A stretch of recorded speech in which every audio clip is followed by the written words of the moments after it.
Have you looked at a Buick lately? Good Monday afternoon to you. It's a pretty nice day all across the Cape Fear, seeing upper 80s and lower 90s in most spots. No rain chances for the next hour or so. Nice and dry outside, but over the course of today, a very small chance of a passing shower or two, mainly well inland of the coast. Most of us staying nice and dry all day long and still in the muggy 80s by the late evening. We'll talk about today's full forecast and what's to come towards 4th of July on Friday coming up. But your news at noon begins right now. You're watching WWAY News at Noon.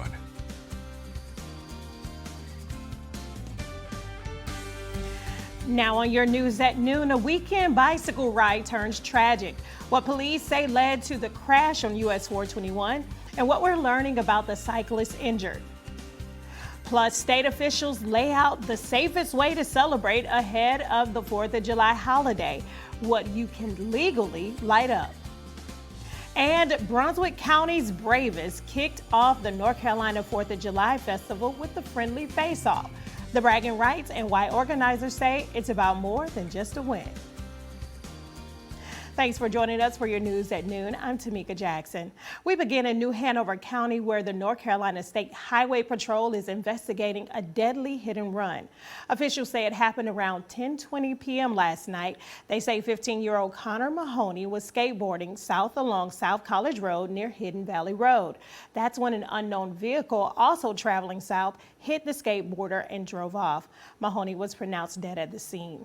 The investigation is still ongoing, and anyone with any information is asked to contact the State Highway Patrol. And a man is in the hospital after officials say he was struck by lightning.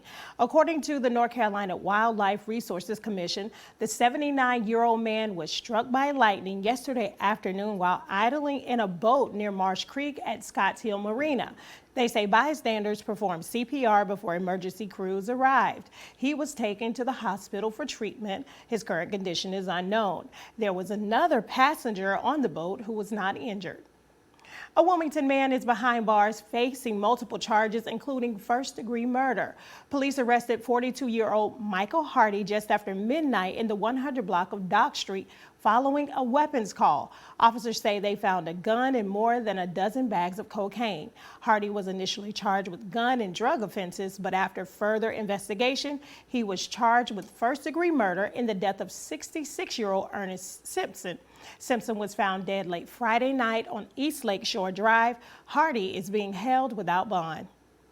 In Curry Beach, a man has been charged in connection to a shooting that happened Saturday morning. Police say they responded to the 120 block of Hamby Avenue a little before 5 a.m. Saturday.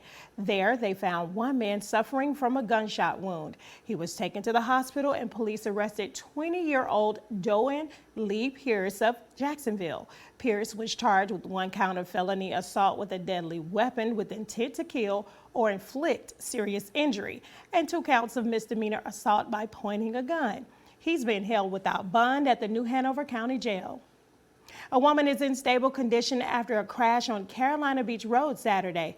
According to the NC Highway Patrol, a 24-year-old cyclist was crossing Carolina Beach Road at Silvertero Drive around 2 p.m. Saturday when a vehicle struck her.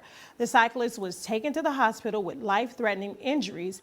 As of Sunday, she was in stable condition. Investigators say the bicyclist failed to yield, so no charges will be filed in the crash.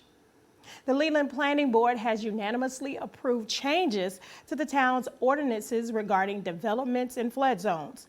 The town began looking at possible changes to its ordinances back in November, 2 months after several areas in the town were affected by flooding from potential tropical cyclone 8.